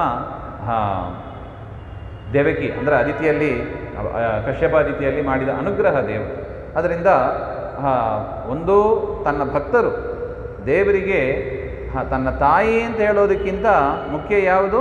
ತನ್ನ ಭಕ್ತರು ಅಂತ ಆಗಿದ್ದಾರೆ. ಪರಮಾತ್ಮನಲ್ಲಿ ಭಕ್ತಿ ಮಾಡ್ತಾರೆ ಅವರು. ಅದರಿಂದ ಅವರಿಗೆ ಯಾರೇ ಭಕ್ತರಿರಲಿ ಅವರಿಗೆ ನಂದನ, ಆನಂದವನ್ನು ತಂದುಕೊಡ್ತಾನೆ ಹಾಗೆ ಅಂತ ಅರ್ಥ. ಮತ್ತು ಯಶೋಧಾನಂದನ ಅಂತ ಹೇಳ್ಬೋದಾ? ಯಶೋಧಾನಂದನ ಅಂತಲೂ ಹೇಳ್ಬೋದು. ದೇವಕಿ ಒಂದು ಉಪಲಕ್ಷಣ. ಯಾರ್ಯಾರು ತಾಯಿಯಿಂದ ಇದ್ದಾರೋ ಅವರೆಲ್ಲರಿಗೂ ನಂದನ. ಕೌಸಲ್ಯಾನಂದನ ಅಂತ ಹೇಳ್ಬೋದಾ? ಕೌಸಲ್ಯಾನಂದನ ಅಂತಲೂ ಹೇಳ್ಬೋದು. ಈ ರೀತಿಯಾಗಿ ಯಾರ್ಯಾರಲ್ಲಿ ಅವತಾರ ಮಾಡಿದ್ದಾನೆ ಎಲ್ಲರಿಗೂ ಕೂಡ ಪರಮಾತ್ಮ ಆನಂದವನ್ನು ತಂದುಕೊಡ್ತಾನೆ ಹಾಗೆ ಅಂತ ಅರ್ಥ. ಇನ್ನು ನಂದಗೋಪ ಕುಮಾರಾಯ. ನಂದಗೋಪ ನಮಗೆ ಗೊತ್ತು. ನಂದಗೋಪ ಅಂದರೆ ಪರಮಾತ್ಮ ತಾನು ದೇವಕಿ ಉದರದಲ್ಲಿ ತೋರಿಸಿಕೊಂಡು ನಂದಗೋಕುಲಕ್ಕೆ ಹೋಗ್ತಾನೆ, ಬೃಹದ್ವನಕ್ಕೆ ಹೋದ ಹಾಗೆ ಅಂತ. ಬೃಹದ್ವನದಲ್ಲಿ ನಂದಗೋಪ ಇದ್ದ. ಆ ನಂದಗೋಪ ಯಶೋಧ ಅವರು ಕೂಡ ತಪಸ್ ಮಾಡಿದರಂತೆ. ವಸುದೇವ ದೇವಕಿಯರೂ ತಪಸ್ ಮಾಡಿದರು ಕೃಷ್ಣ ಮಗನಾಗಬೇಕು ಅಂತ. ನಂದಗೋಪ ಯಶೋಧೆಯರು ಕೂಡ ತಪಸ್ ಮಾಡಿದರು ಪರಮಾತ್ಮ ಮಗನಾಗಬೇಕು ಅಂತ. ಎರಡೆರಡು ರೂಪ ಯಾಕೆ ತೆಗೆದುಕೋಬೇಕು, ಒಂದೇ ರೂಪದಲ್ಲೇ ನಿರ್ವಹಿಸೋಣ ಅಂತ ಪರಮಾತ್ಮ ಏನು ಮಾಡಿದ? ವಸುದೇವ ದೇವಕಿಯರಲ್ಲಿ ಅವತಾರ ಮಾಡಿದ. ನಂದಗೋಪ ಯಶೋಧೆಯರಲ್ಲಿ ಬೆಳೆದ. ಈ ರೀತಿಯಾಗಿ ಒಂದೇ ಅವತಾರದಲ್ಲಿ ಇಬ್ಬರ ಒಂದು ಕೋರಿಕೆಯನ್ನು ಕೂಡ ಪರಮಾತ್ಮ ಪೂರ್ಣ ಮಾಡಿದ್ದಾನೆ ಹಾಗೆ ಅಂತ. ಅದರಿಂದ ನಂದಗೋಪನಿಗೂ ಕೂಡ ಮಗನೇ ಆಗಿದ್ದಾನೆ ಪರಮಾತ್ಮ ಹಾಗೆ ಅಂತ ಅರ್ಥ. ಯಾಕೆ ಅವರು ತಪಸ್ ಮಾಡಿದರು. ಕೃಷ್ಣ ತನ್ನ ಮಗನಾಗಬೇಕು, ಪರಮಾತ್ಮ ತನ್ನ ಮಗನಾಗಬೇಕು ಅಂತ ತಪಸ್ ಮಾಡಿದರು. ಅವರು ತಪಸ್ಸಿಗೆ ಪ್ರಸನ್ನನಾಗಿ ಪರಮಾತ್ಮ ಅನುಗ್ರಹ ಮಾಡುವುದಕ್ಕಾಗಿ ನಂದಗೋಪನಿಗೂ ಯಶೋಧೆಗೂ ಕೂಡ ಮಗ ಅಂತ ಅನಿಸ್ಕೊಂಡಿದ್ದಾನೆ. ಅದರಿಂದ ನಂದಗೋಪ ಕುಮಾರಾಯ. ಕುಮಾರ ಅಂದರೆ ಪುತ್ರ, ಮಗ ಅಂತ ಅರ್ಥ. ನಂದಗೋಪನ ಮಗನಾದ ಅಂತ ಅರ್ಥ. ಇನ್ನೊಂದು ಅರ್ಥ ಇದೆ. ಕುಮಾರ ಅಂದರೆ ಕುತ್ಸಿತವಾದ ಮಾರ. ಮಾರ ಅಂದರೆ ಕಾಮ ಅಂತ ಅರ್ಥ. ನಂದಗೋಪನ ದುಷ್ಟವಾದ ಕಾಮನೆಗಳು ಅಂತ ಏನಿದೆ ಅದೆಲ್ಲವನ್ನು ಕೂಡ ನಾಶ ಮಾಡತಕ್ಕ ರೂಪ ಹಾಗೆ ಅಂತ. ಅನೇಕ ಕಡೆಯಲ್ಲಿ ನಾವು ನೋಡ್ತೀವಿ, ವೇಳೆಯನ್ನು ಮೀರಿ ನಂದಗೋಪ ಸ್ನಾನಕ್ಕೆ ಅಂತೆಲ್ಲ ಹೋಗಿರ್ತಾನೆ. ಆಗ ಕೃಷ್ಣನೇ ಬಂದು ಕಾಪಾಡಿದ್ದು. ಒಂದು ಸಲ ಸರ್ಪದಿಂದ ಭ್ರಷ್ಟನಾಗಿರ್ತಾನೆ. ಸರ್ಪ ಅವನನ್ನು ಕಚ್ಚುತ್ತದೆ ನಂದಗೋಪನನ್ನು. ಆಗಲೂ ಕೂಡ ಕೃಷ್ಣನೇ ಬಂದು ಅನುಗ್ರಹ ಮಾಡಿದ್ದಾನೆ ನಂದಗೋಪನ ಮೇಲೆ ಹಾಗೆ ಅಂತ ಆ ಚರಿತ್ರೆಯಲ್ಲಿ ಕಂಡುಬರುತ್ತದೆ. ನಂದಗೋಪ ಕುಮಾರಾಯ ಹಾಗೆ ಅಂತ. ಇನ್ನು ಗೋವಿಂದಾಯ ಹಾಗೆ ಅಂತ ಇದೆ. ಗೋವಿಂದಾಯ ನಮೋ ನಮಃ. ಗೋವಿಂದ ಅಂದರೆ ಏನು? ಎರಡು ಅರ್ಥ ಹೇಳ್ತಾರೆ. ಗಾಮಿಂದತೆ. ಗಾ ಅಂದರೆ ಗೋವುಗಳು. ಗೋವುಗಳನ್ನು ರಕ್ಷಣೆ ಮಾಡಿದ ಪರಮಾತ್ಮ. ಗೊಲ್ಲನಾಗಿ ಅವತಾರ ಮಾಡಿದ್ದು. ಗೋವುಗಳನ್ನೆಲ್ಲ ರಕ್ಷಣೆ ಮಾಡಿದ. ವಿಜಯದಾಸರು ಹೇಳ್ತಾರೆ ನೋಡಿ, ಗೋವುಗಳನ್ನು ರಕ್ಷಣೆ ಮಾಡಿದ ಅಂದರೆ ಹೇಗೆ ರಕ್ಷಣೆ ಮಾಡಿದ? ಅಜಗಳಂತೆ ಇದ್ದ ಗಜಗಳಂತೆ ಆದವು ಅಂತ ಹೇಳ್ತಾರೆ. ಸಣ್ಣ ಪುಟ್ಟದಾಗಿ ಇತ್ತಂತೆ. ಆಡಿನಂತೆ ಇದ್ದವು. ಕೃಷ್ಣ ರಕ್ಷಣೆ ಮಾಡಿದ್ದಕ್ಕೆ ಏನಾಯಿತು? ಗಜಗಳಂತೆ, ಆನೆಯಂತೆ ಆದವು ಅಂತ ಹೇಳ್ತಾರೆ. ಹೇಗಿರಬೇಕು ನೋಡಿ. ಅದರಿಂದ ಗೋವಿಂದ ಅಂತ ಒಂದು ಅರ್ಥ. ಆದರೆ ಇನ್ನೊಂದು, ಗೋವು ಅಂದರೆ ವೇದಗಳು, ಶಾಸ್ತ್ರಗಳು. ವೇದವ್ಯಾಸರಾಗಿ ಕೃಷ್ಣ ಪರಮಾತ್ಮ ಏನು ಮಾಡಿದ್ದು? ವೇದಗಳನ್ನು, ಶಾಸ್ತ್ರಗಳನ್ನು ಕೂಡ ರಕ್ಷಣೆ ಮಾಡಿದ್ದಾನೆ. ಅದರಿಂದ ಗೋವಿಂದ. ಮತ್ತು ವೇದ ಪ್ರತಿಪಾದ್ಯನಾಗಿ ಪರಮಾತ್ಮ ಇದ್ದಾನೆ. ವೇದಗಳ ಪ್ರತಿಪಾದ್ಯ ಕೃಷ್ಣನೇ ಹೇಳಿಕೊಂಡಿದ್ದಾನೆ ನೋಡಿ. ವೇದೈಶ್ಚ ಸರ್ವೈಹಿ ಅಹಮೇವ ವೇದ್ಯ ಹಾಗೆ ಅಂತ. ಎಲ್ಲ ವೇದಗಳು ಕೂಡ ಯಾರನ್ನ ತಿಳಿಸಿಕೊಡ್ತದೆ? ಪರಮಾತ್ಮನನ್ನೇ ತಿಳಿಸಿಕೊಡ್ತದೆ ಹಾಗೆ ಅಂತ. ಇದರ ಮೇಲೆ ಸ್ವಲ್ಪ ಗೊಂದಲ ಇದೆ. ಅಲ್ಲ, ಎಲ್ಲ ಶಬ್ದಗಳು ದೇವರನ್ನೇ ತಿಳಿಸಿಕೊಡ್ತದಾ? ಹೌದಾ? ಈಗ ನೋಡಿ, ನಾವೊಂದು ಹುಡುಗನ್ನ ಹೇಳ್ತೀವಿ, ಏ ಹುಡುಗ ಬಾ ಇಲ್ಲಿ ಹಾಗೆ. ಆ ಹುಡುಗ ಬರ್ತಾನೆ. ಹುಡುಗ ಏನು ತಿಳ್ಕೊಂಡಿದ್ದಾನೆ? ನನ್ನನ್ನೇ ಕರೆದದ್ದು ಅಂತ ತಿಳ್ಕೊಂಡಿದ್ದಾನೆ ಅವನು. ತನ್ನನ್ನು ಅಂದರೆ ಹುಡುಗ ತಾನು ಬಂದಿದ್ದಾನೆ, ಬರುವಾಗ ಪುಸ್ತಕವನ್ನು ಹಿಡ್ಕೊಂಡು ಬಂದಿದ್ದಾನೆ. ಪುಸ್ತಕ ತೆಗೆದುಕೊಂಡು ಬಾ ಅಂತ ಹೇಳಿದ್ದಕ್ಕೆ ಪುಸ್ತಕವನ್ನು ತೆಗೆದುಕೊಂಡು ಬಂದಿದ್ದಾನೆ. ಅದರಿಂದ ಈ ಶಬ್ದಗಳೆಲ್ಲ ಯಾರನ್ನು ಹೇಳ್ತದೆ? ನೀವೆಲ್ಲ ದೇವರನ್ನು ಹೇಳ್ತದೆ. ಹಾಗೆಂದರೆ ಅವನು ಯಾಕೆ ಪುಸ್ತಕ ತರಬೇಕು? ಹಾಗೆ ಅಂತ ಒಂದು ಸಂಶಯ ಬರುತ್ತದೆ ಅಲ್ವಾ? ಇದಕ್ಕೇನು ಉತ್ತರ? ಹಾಗೆ ಶಬ್ದಗಳು ಯಾರನ್ನು ಹೇಳ್ತದೆ? ಎಲ್ಲ ಶಬ್ದಗಳು ದೇವರನ್ನೇ ಹೇಳ್ತದೆ. ಹಾಗೆಂದರೆ ಆ ಹುಡುಗ ಪುಸ್ತಕ ತರಬೇಕೋ ದೇವರ ಪ್ರತಿಮೆಯನ್ನು ತರಬೇಕು? ಏ ಹುಳಿ ತೊಗೊಂಬ ಅಂತ ಹೇಳ್ತೀವಿ, ಮನೆಯಲ್ಲಿ ಹೇಳ್ತೀವಿ, ಹುಳಿ ತಂದು ಬಡಿಸು ಹಾಗೆ. ಹುಳಿ ಅಂದರೆ ದೇವರು, ದೇವರ ಪ್ರತಿಮೆ ಅಂತಂದು ಎಲೆ ಮೇಲೆ ಹಾಕಬೇಕಾ? ಏನು ಹುಳಿ ಬಡಿಸು ಅಂದರೆ ಏನು ಹೇಳೋದು? ಎಲ್ಲ ಶಬ್ದಗಳು ದೇವರು ದೇವರು ಅಂತ ಹೇಳಿದರೆ ಲೋಕದ ವ್ಯವಹಾರ ಹೇಗೆ ನಡೆಯೋದು ಹಾಗೆ ಅಂತ ಒಂದು ಪ್ರಶ್ನೆ ಬರುತ್ತದೆ. ಅದರಿಂದ ಗೋವಿಂದ ಅಂದರೆ ಎಲ್ಲ ವೇದಗಳು, ಶಾಸ್ತ್ರಗಳು, ಶಬ್ದಗಳು ದೇವರನ್ನೇ ಹೇಳ್ತದೆ ಎಂಬ ಅದನ್ನು ಹೇಗೆ ಅರ್ಥ ಮಾಡಿಕೊಳ್ಳೋದು, ಅದೊಂದು. ಮತ್ತು ಇನ್ನೊಂದು, ಹಿಂದೂ ಧರ್ಮದಲ್ಲಿ ಏನಾಗಿದೆ, ಅನೇಕ ದೇವತೆಗಳು ಇದ್ದಾರೆ. ಎಷ್ಟು ದೇವತೆಗಳಿದ್ದಾರೆ ನಮಗೆ ಗೊತ್ತಿಲ್ಲ, 33 ಕೋಟಿ ದೇವತೆಗಳು ಅಂತ ಹೇಳ್ತಾರೆ. ಆದರೆ ಬೇರೆ ಧರ್ಮಗಳಲ್ಲಿ ನೋಡಿದರೆ ಒಬ್ಬರೇ ದೇವರು. ಯಾವುದು ಬೆಟರು? ನಿಮ್ಮಲ್ಲಿ ಜಗಳ ಬಂದುಬಿಡುತ್ತದೆ ಅದರಿಂದ. ಕೆಲವರು ಶಿವ ದೊಡ್ಡವ ಅಂತಾರೆ, ಕೆಲವರು ಬ್ರಹ್ಮದೇವರು ದೊಡ್ಡವರು ಅಂತಾರೆ, ಕೆಲವರು ವಿಷ್ಣು ದೊಡ್ಡವರು ಅಂತಾರೆ. ನಿಮ್ಮಲ್ಲಿ ಏನು ಬರುತ್ತದೆ? ಅದರಿಂದ ಪರಸ್ಪರ ಕಲಹ ಬರುತ್ತದೆ. ಯಾಕೆ? ಅನೇಕ ದೇವತೆಗಳನ್ನು ಹಿಂದೂ ಧರ್ಮದಲ್ಲಿ ನೀವು ಹೇಳ್ತಾ ಇದ್ದೀರಿ, ಆದರೆ ಬೇರೆ ಧರ್ಮದಲ್ಲಿ ನೋಡಿ ಒಂದೇ ದೇವರು. ಯಾವುದು ಬೆಟ್ರು? ಹಿಂದೂ ಧರ್ಮ ಬೆಟ್ರಾ ಬೇರೆ ಧರ್ಮ ಬೆಟ್ರಾ? ಇಲ್ಲ ನೋಡಿ, ಹಿಂದೂ ಧರ್ಮದಲ್ಲಿ ಕನ್ಫ್ಯೂಷನ್ ಇದೆ ನೋಡಿ.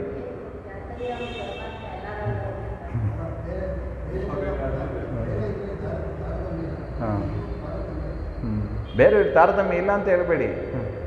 ತಾರತಮ್ಯ ಇಲ್ಲದೇ ಇರುವ ಜಾಗ ಇಲ್ಲ, ಎಲ್ಲ ಕಡೆ ಇದ್ದೇ ಇದೆ. ಕೆಲವರು ಒಪ್ತಾರೆ, ಕೆಲವರು ಒಪ್ಪಲ್ಲ.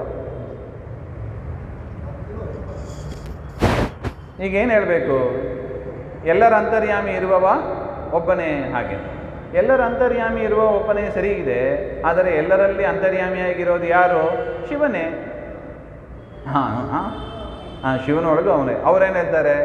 ನೀವು ತಪ್ಪು ಹೇಳ್ತಾ ಇದ್ದೀರಿ, ಎಲ್ಲರ ಒಳಗೂ ಇರುವವನು ಯಾರು? ಶಿವನೇ. ಅಲ್ಲಲ್ಲ, ಶಿವನೇ ಪರಮಾತ್ಮ. ಇನ್ನು ಶಿವನಲ್ಲಿ ಇನ್ನು ಪರಮಾತ್ಮ ಅಂದರೆ ಏನರ್ಥ? ಎಲ್ಲರ ಒಳಗೆ ಇರುವವನು ಪರಮಾತ್ಮ, ಅವನೇ ಶಿವ. ಆದರೆ ನೀವೇನು ಹೇಳ್ತೀರಿ? ಎಲ್ಲರಲ್ಲೂ ಇರುವ ಪರಮಾತ್ಮ ವಿಷ್ಣು ಅಂತ ನೀವು ಹೇಳ್ತೀರಿ. ಮತ್ತೆ ಅದು ಬಂತಲ್ಲ ಜಗಳ.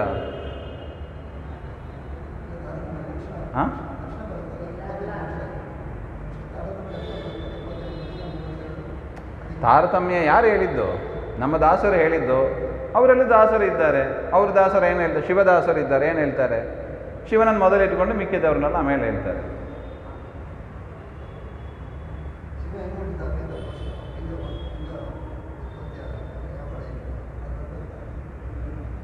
ನೋಡಿದ್ರಿ, ಇದಕ್ಕೆ ವೇದವೇ ಇದಕ್ಕೆ ಉತ್ತರ ಕೊಡ್ತಾ ಇದೆ. ವೇದವೇ ಇದಕ್ಕೆ ಉತ್ತರ ಕೊಡ್ತಾ ಇದೆ. ದೇವ್ರ ಪೂಜೆಯಲ್ಲಿ ಹೇಳ್ತೀವಿ ನೋಡಿ, ಯೋ ದೇವಾನಾಂ ನಾಮಧ ಏಕ ಏವ. ಹೇಳ್ತೀವ? ಯೋ ದೇವಾನಾಂ ನಾಮಧ ಏಕ ಏವ. ಎಲ್ಲ ದೇವತೆಗಳ ಹೆಸರನ್ನು ಕೂಡ ಧರಿಸಿದವ ಒಬ್ಬನೇ. ಯಾರ ಒಬ್ಬ? ಅದೇ ಚಿಂತೆ ಮತ್ತೆ ಅದೇ ಪ್ರಶ್ನೆನೇ ಬಂತು. ಅಲ್ಲಿ ನಮಗೆ ಸ್ಪಷ್ಟ ಅರ್ಥ ಆಗೋದಿಲ್ಲ. ಅದಕ್ಕೆ ಭಗವದ್ಗೀತೆಯಲ್ಲಿ ಏನು ಮಾಡಿಬಿಟ್ಟಿದ್ದಾನೆ? ಈ ಕನ್ಫ್ಯೂಷನೇ ಬೇಡ ಅಂತ ಹೇಳಿ, ವೇದೈಶ್ಚ ಸರ್ವೈಹಿ ಅಹಮೇವ ವೇದ್ಯ. ಎಲ್ಲ ವೇದಗಳು ಕೂಡ ನನ್ನನ್ನೇ ಹೇಳುತ್ತದೆ ಅಂತ ಯಾರು ಹೇಳಿದ್ದು? ಕೃಷ್ಣನೇ ಹೇಳಿದ್ದು. ಅದರಿಂದ ಎಲ್ಲ ಶಬ್ದಗಳು ಕೂಡ ಯಾರನ್ನು ಹೇಳ್ತದೆ? ಸರ್ವ ಶಿವಸ್ಥಾನು. ಶರ್ವ ಶಿವ ಹಾಗೆ ಅಂತೆಲ್ಲ ವಿಷ್ಣು ಸಹಸ್ರನಾಮದಲ್ಲಿ ಬರುತ್ತದೋ ಅಲ್ಲ. ರುದ್ರೋ ಭೌಶಿರಾ ಭಬ್ರೋರ್ ಹಾಗೆ ಅಂತ ಬರುತ್ತೆ. ರುದ್ರ ಶಬ್ದ ಯಾರನ್ನು ಹೇಳ್ತದೆ? ದೇವರನ್ನೇ ಹೇಳ್ತದೆ, ವಿಷ್ಣುವನ್ನೇ ಹೇಳ್ತದೆ. ಈ ರೀತಿಯಾಗಿ ಎಲ್ಲ ಶಬ್ದಗಳು ಕೂಡ ಯಾರನ್ನು ಹೇಳ್ತದೆ? ಪರಮಾತ್ಮ ಅಂದರೆ ಯಾರು? ವಿಷ್ಣುವನ್ನೇ ಹೇಳ್ತದೆ. ಯಾರು ಪರಮಾತ್ಮ? ಹರಿಯೇ ಪರಮಾತ್ಮ. ಅದಕ್ಕೆ ಹರಿಯೇ ಸರ್ವೋತ್ತಮ ಅಂತ ಹೇಳೋದು. ಅದರಿಂದ ಅನೇಕ ದೇವತೆಗಳಿದ್ದಾರೆ ಎಂಬ ಒಂದು ಆಕ್ಷೇಪಕ್ಕೆ ಅವಕಾಶ ಇಲ್ಲ ನೋಡಿ. ಇದ್ದಾರೆ, ಹೌದು. ಅವರೆಲ್ಲ ಹೇಗಿದ್ದಾರೆ? ಪರಿವಾರತೆಯ ಇದ್ದಾರೆ. ಅದು ಗುಣವೋ ದೋಷವೋ? ಗುಣ. ಪರಮಾತ್ಮ ಒಬ್ಬನೇ ಇಟ್ಕೊಂಡ್ರೆ ಅವನೇನು ಪರಮಾತ್ಮ ಆಗ್ತಾನೆ? ಜಗತ್ತಿನಲ್ಲಿ ಪರಮಾತ್ಮ ಒಬ್ಬನೇ ಇದ್ದಾನೆ ಅಂತ ಇಟ್ಕೊಳ್ಳಿ. ಏನು ಶೋಭೆ ಇರುತ್ತದೆ? ಸ್ಕೂಲ್ ಇದೆ, ಹೆಡ್ ಮಾಸ್ಟ್ರು, ಒಬ್ಬರು ಟೀಚರ್, ಇಬ್ಬರೇ ಇದ್ದಾರೆ. ಸ್ಟೂಡೆಂಟ್ಸ್ ಯಾರೂ ಇಲ್ಲ. ಇಟ್ಕೊಂಡು ಏನು ಮಾಡೋದು ಆ ಸ್ಕೂಲನ್ನು? ಆ ಥರ ಇಡೀ ದೊಡ್ಡ ಜಗತ್ತು ದೇವರು ಒಬ್ಬನೇ ಇರೋದು. ಇದು ಶೋಭೆನಾ? ಇಲ್ಲ. ದೇವರು ಇರಬೇಕು, ಪರಿವಾರ ದೇವತೆಗಳು ಇರಬೇಕು, ಪ್ರಜೆಗಳು ಇರಬೇಕು. ಒಂದು ರಾಜ ಇದ್ದಾನೆ, ಆ ದೇಶದಲ್ಲಿ ಅವನೊಬ್ಬನೇ ಇದ್ದಾನೆ. ಇನ್ನು ಯಾರಿಗೆ ರಾಜನಾಗಬೇಕು ಅವನು? ಆ ಥರ ಇದೆ. ಪರಮಾತ್ಮ ಇದ್ದಾನೆ ಅಂದರೆ ಅನೇಕ ಏಕೋ ವಿಷ್ಣುರ್ ಮಹದ್ಭೂತಂ ಪೃಥಗ್ಭೂತಾನ್ ಅನೇಕಶಃ, ಅನೇಕ ಜೀವರಾಶಿಗಳು ಇದ್ದಾರೆ. ಅವರಿಗೆ ಎಲ್ಲರಿಗೂ ಕೂಡ ಪರಮಾತ್ಮ ಒಡೆಯನಾಗಿದ್ದಾನೆ ಅಂದರೆ ದೇವರ ಮಹತ್ವ ದೊಡ್ಡದಾಯಿತು ನೋಡಿ. ಮಮ ಸ್ವಾಮಿ ಹರಿರ್ನಿತ್ಯಂ ಸರ್ವಸ್ಯ ಪತಿರೇವಚ. ಟೀಕಾಕೃತ್ಪಾದರು ತುಂಬ ಚೆನ್ನಾಗಿ ಅದಕ್ಕೆ ವ್ಯಾಖ್ಯಾನ ಮಾಡಿದ್ದಾರೆ. ಮಮ ಸ್ವಾಮಿ ಹರಿರ್ನಿತ್ಯಂ ಸರ್ವಸ್ಯ ಪತಿರೇವಚ. ದೇವರು ನನಗೆ ಮಾತ್ರ ಸ್ವಾಮಿ ಅಲ್ಲ, ಏನು ಮಹತ್ವ ಬಂತು? ದೇವರು ನನ್ನ ಸ್ವಾಮಿ, ನನಗೆ ಸ್ವಾಮಿ, ಆಯಿತು ನಿಮ್ಮೊಬ್ಬನಿಗೆ ಸ್ವಾಮಿ ಇಟ್ಟುಕೊಳ್ಳಿ ಹಾಗೆ ಅಂದರೆ ಏನು ಮಹತ್ವ ಬಂತು? ನನಗೆ ಮಾತ್ರ ಸ್ವಾಮಿ ಇಲ್ಲ. ಮಮ ಸ್ವಾಮಿ ಹರಿರ್ನಿತ್ಯಂ ಸರ್ವಸ್ಯ ಪತಿ. ಏನೇನು ಜಡ ಜೀವ ಏನಿದೆ ಎಲ್ಲರಿಗೂ ಕೂಡ ಅವನೇ ಪತಿಯಾಗಿದ್ದಾನೆ ಅಂದರೆ ದೇವರು ಎಷ್ಟು ಮಹತ್ವ ಬಂತು ನೋಡಿ. ಆ ರೀತಿಯಾಗಿ ನಾವು ದೇವರ ಒಂದು ಚಿಂತನೆಯನ್ನು ಬ್ರಾಡ್ ಮೈಂಡೆಡಲ್ಲಿ ಹರಡಿ ನಾವು ತೆಗೆದುಕೊಳ್ಬೇಕೆ ಹೊರತು ಸಂಕೋಚ ಮಾಡಬಾರ್ದು. ಅದರಿಂದ ಎಲ್ಲ ಶಬ್ದಗಳು ಕೂಡ ಏಷ ಪಂಥ ಅಂತ ಶುಕಾಚಾರ್ಯರು ಹೇಳ್ತಾರೆ.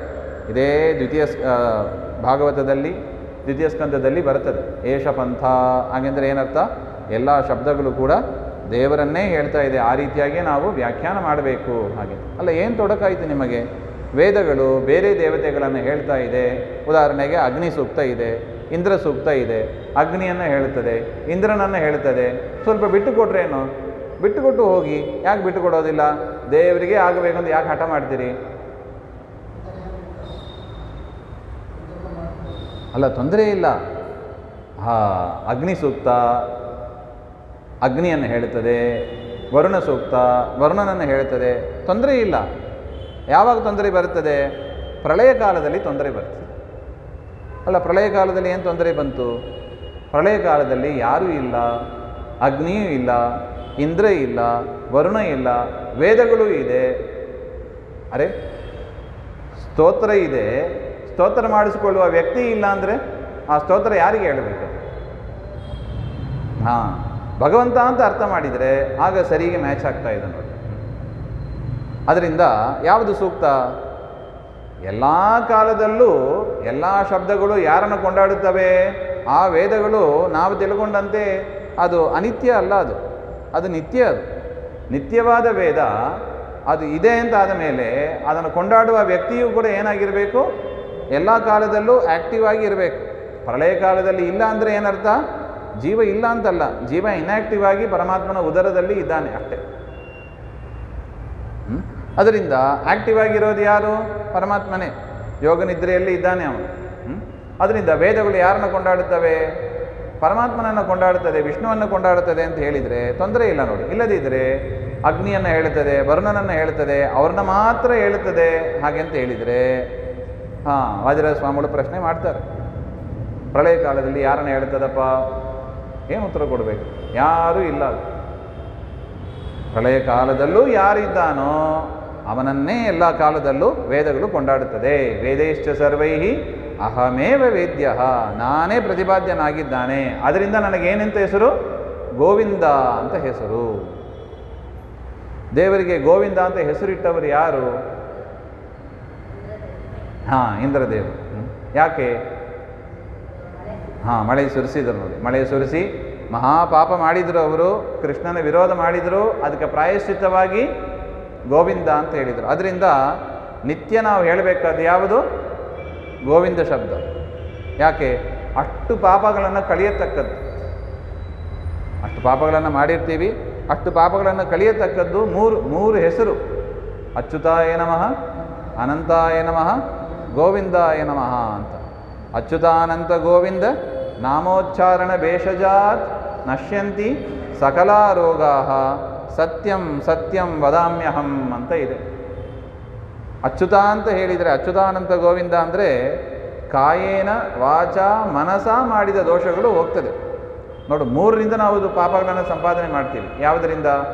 ಶರೀರದಿಂದ ಮಾಡಬಾರ್ದನ್ನು ಮಾಡ್ತೀವಿ, ಮಾತಿನಿಂದ ಹೇಳಬಾರ್ದನ್ನು ಹೇಳ್ತೀವಿ, ಮನಸ ಚಿಂತನೆ ಮಾಡಬಾರ್ದನ್ನು ಚಿಂತನೆ ಮಾಡ್ತೀವಿ. ಈ 3 ದೋಷಗಳು ಪರಿಹಾರ ಆಗೋದು ಯಾವುದರಿಂದ? ಅಚ್ಯುತಾನಂತ ಗೋವಿಂದ ಹಾಗೆ ಅಂತ. ಅದರಿಂದ ಈ ಗೋವಿಂದ ಶಬ್ದ ಭಾರಿ ಮುಖ್ಯವಾಗಿ ನಾವು ಚಿಂತನೆ ಮಾಡಬೇಕಾದ ಒಂದು ಶಬ್ದ. ಅದರಿಂದ ಕುಂತಿದೇವಿ ಇಲ್ಲಿ ಸೇರಿಸಿ ಹೇಳಿದ್ದಾರೆ. ಯಾಕೆ?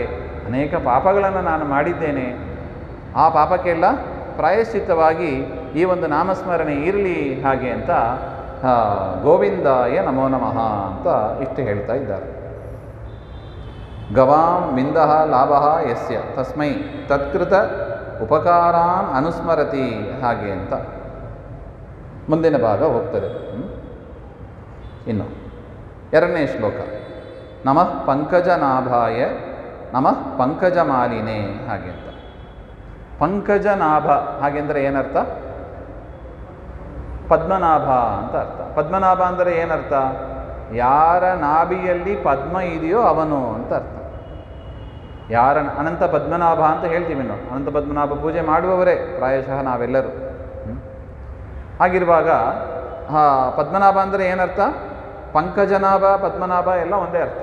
ಯಾರ ನಾಭಿಯಲ್ಲಿ ಕಮಲ ಇದೆಯೋ ಆ ಕಮಲದಿಂದ ಯಾರು ಬಂದರು? ಬ್ರಹ್ಮದೇವರು ಬಂದರು. ಆ ಬ್ರಹ್ಮದೇವರು ಬಂದು ಏನು ಮಾಡಿದರು? ಇಡೀ ಬ್ರಹ್ಮಾಂಡವನ್ನು ಸೃಷ್ಟಿ ಮಾಡಿದರು. ಅದರಿಂದ ಈ ಜಗತ್ತಿಗೆ ಮೂಲ ರೂಪ ಯಾರು? ಪದ್ಮನಾಭ ರೂಪ ಹಾಗೆ ಅಂತ ಹೇಳ್ತಾರೆ. ನಾರಾಯಣ ಪದ್ಮನಾಭ ಅಂತ ಕರೆಯೋದುಂಟು. ಅಂಥ ಪರಮಾತ್ಮ ನಿನಗೆ ನಮಸ್ಕಾರ ಹಾಗೆ ಅಂತ. ನಮಃ ಪಂಕಜ ಮಾಲಿನೇ ಹಾಗೆ ಅಂತ. ಪರಮಾತ್ಮ ಏನಾಗಿದ್ದಾನೆ? ಕಮಲಗಳ ಮಾಲೆಯನ್ನು ಧರಿಸಿದವನಾಗಿದ್ದಾನೆ. ಪಂಕಜ ಮಾಲಿನೇ. ನಮಃ ಪಂಕಜ ನೇತ್ರಾಯ. ಪರಮಾತ್ಮ ಕಣ್ಣುಗಳು ಏನಿದೆ? ಕಮಲದಂತೆ ಇದೆ. ಏನರ್ಥ? ಕಮಲದಂಥ ಕಣ್ಣುಗಳು ಅಂದರೆ ಏನರ್ಥ? ಅರಳಿರೋದು ಅಂತ ಒಂದರ್ಥ. ಕಮಲ ಚೆನ್ನಾಗಿ ಅರಳಿರುತ್ತದೆ, ದೇವರ ಕಣ್ಣು ಅರಳಿರುತ್ತದೆ ಅಂತ ಒಂದರ್ಥ. ಇನ್ನೊಂದು ಅರ್ಥ, ಕಮಲವು ಕೆಂಪಾಗಿರುತ್ತದೆ, ದೇವರ ಕಣ್ಣು ಕೂಡ ಕೆಂಪು. ಅಂದರೆ ಕೋಪದಿಂದ ಬಂದ ಕೆಂಪು ಅಂತ ತಿಳಿಯಬಾರ್ದು. ಅದು ಸಲ್ಲಕ್ಷಣದಲ್ಲಿ ಅದು ಒಂದು ಕಣ್ಣಿನ ತುದಿ ಕೆಂಪಾಗಿರಬೇಕು ಅಂತ ಹೇಳ್ತಾರೆ. ಆ ರೀತಿಯಾಗಿ ಪರಮಾತ್ಮ ಪಂಕಜ ನೇತ್ರಾಯ ನಮಸ್ತೆ ಪಂಕಜಾಂಗ್ರಯೇ. ದೇವರ ಪಾದವೂ ಕೂಡ ಕೆಂಪಾಗಿದೆ ಹಾಗೆ. ಅದೇನರ್ಥ ಹಾಗೆ ಅಂದರೆ? ಪಾದ ಕೆಂಪಾಗಿದೆ ಅಂದರೆ ಏನರ್ಥ? ಅದು ಕೂಡ ಸಲ್ಲಕ್ಷಣದಲ್ಲಿ ಒಂದು. ಪಾದ ಹಸ್ತದ ಹಸ್ತತಲ, ಪಾದತಲ ಅದೆಲ್ಲವೂ ಕೂಡ ಕೆಂಪಾಗಿರಬೇಕು ಅಂತ 32 ಲಕ್ಷಣ, ಸಾಮುದ್ರಿಕ ಲಕ್ಷಣ ಅಂತ ಹೇಳ್ತಾರೆ. ಅದರಲ್ಲಿ ಇದೆ. ಅಂಥ ಸಲ್ಲಕ್ಷಣದಿಂದ ತುಂಬಿದನವನಾಗಿ ಪರಮಾತ್ಮ ಇದ್ದಾನೆ ಅಂತ ನಾವು ಚಿಂತನೆ ಮಾಡಬೇಕು. ಚಿಂತನೆ ಮಾಡಿದರೆ ಏನಾಗ್ತದೆ? ನಮಗೂ ಕೂಡ ಯಥಾಯೋಗ್ಯ ಸಲ್ಲಕ್ಷಣಗಳನ್ನು ದೇವರು ಕೊಡ್ತಾನೆ ಹಾಗೆ ಅಂತ. ನಮಃ ಪಂಕಜನಾಭಾಯ ನಮಃ ಪಂಕಜ ಮಾಲಿನೇ ನಮಃ ಪಂಕಜ ನೇತ್ರಾಯ ನಮಸ್ತೆ ಪಂಕಜಾಂಗ್ರಯೇ ಹಾಗೆ ಅಂತ.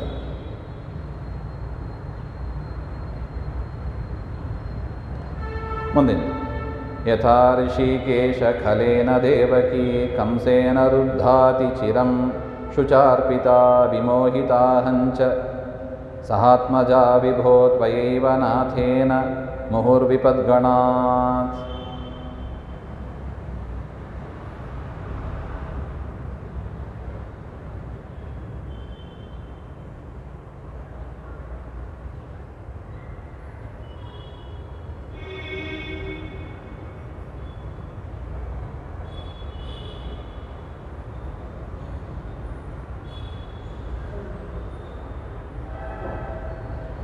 ಈ ಶ್ಲೋಕದಿಂದ ಪರಮಾತ್ಮ ಮಾಡಿದ ಉಪಕಾರವನ್ನು ಕುಂತಿದೇವಿ ಸ್ಮರಿಸ್ಕೋತಾ ಇದ್ದಾರೆ. ತುಂಬ ಮುಖ್ಯವಾದ ಒಂದು ಸಾಧನೆ ರೀ ಅದು. ಏನು? ಮಾಡಿದ ಉಪಕಾರದ ಸ್ಮರಣೆ.